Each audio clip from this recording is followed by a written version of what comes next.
Capítulo 11. Notícias do plano.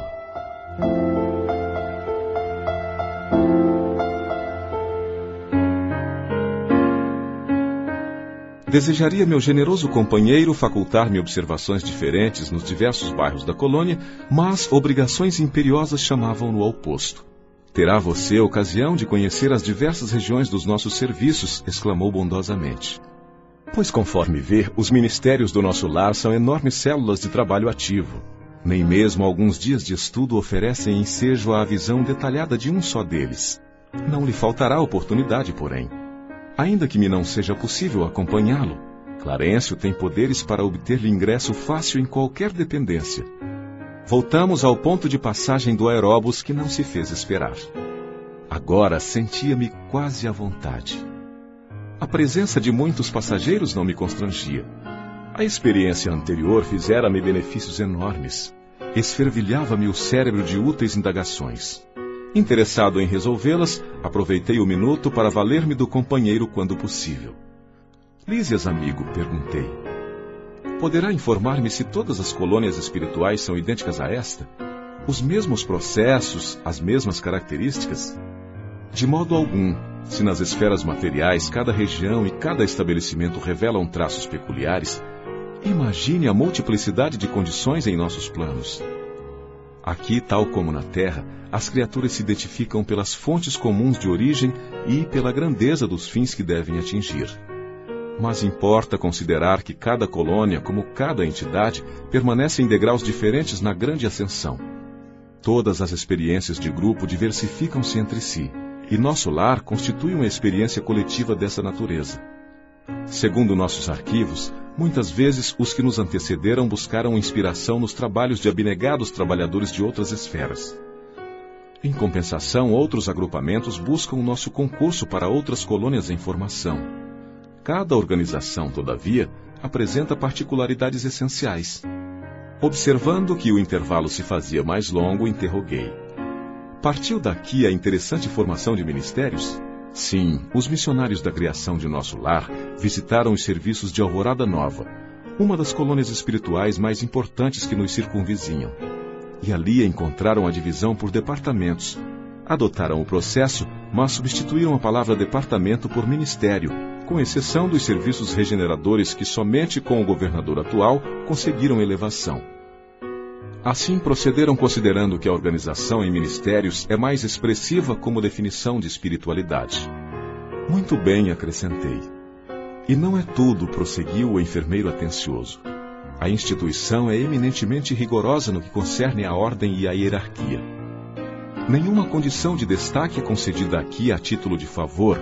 Somente 4 entidades conseguiram ingressar com responsabilidade definida no curso de 10 anos no Ministério da União Divina. Em geral, todos nós, decorrido longo estágio de serviço e aprendizado, voltamos a reencarnar para atividades de aperfeiçoamento. Enquanto eu ouvia essas informações, justamente curioso, Lísias continuava.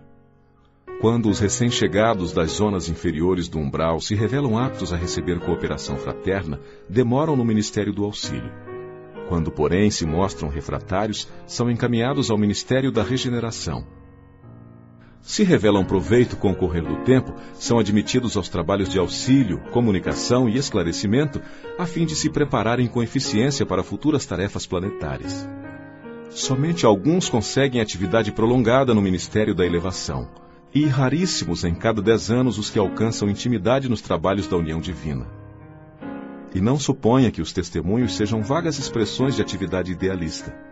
Já não estamos na esfera do globo onde o desencarnado é promovido compulsoriamente a fantasma.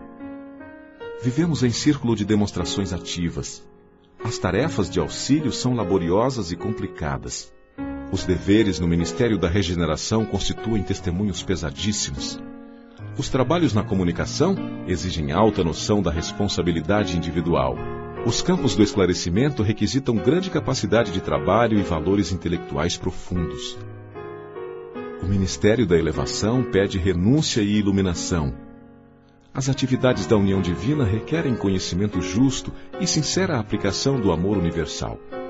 A governadoria, por sua vez, é sede movimentada de todos os assuntos administrativos. Numerosos serviços de controle direto, como por exemplo o de alimentação, distribuição de energias elétricas, trânsito, transporte e outros. Aqui, em verdade, a lei do descanso é rigorosamente observada, para que determinados servidores não fiquem mais sobrecarregados que outros. Mas a lei do trabalho é também rigorosamente cumprida. No que concerne ao repouso, a única exceção é o próprio governador, que nunca aproveita o que lhe toca nesse terreno. Mas nunca se ausenta ele do palácio? Interroguei. Somente nas ocasiões que o bem público o exige. A não ser em obediência a esse imperativo, o governador vai semanalmente ao Ministério da Regeneração, que representa a zona de nosso lar, onde há maior número de perturbações, dada a sintonia de muitos dos seus abrigados com os irmãos do umbral. Numerosas multidões de espíritos desviados ali se encontram recolhidas. Aproveita ele, pois, as tardes de domingo, depois de orar com a cidade no grande templo da governadoria, para cooperar com os ministros da regeneração, atendendo-lhes os difíceis problemas de trabalho. Nesse mistério, priva-se às vezes de alegrias sagradas, amparando a desorientados e sofredores.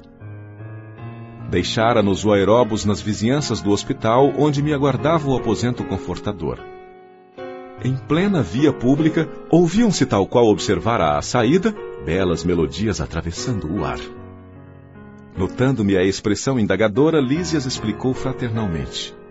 Essas músicas procedem das oficinas onde trabalham os habitantes de nosso lar. Após consecutivas observações, reconheceu a governadoria que a música intensifica o rendimento do serviço em todos os setores de esforço construtivo.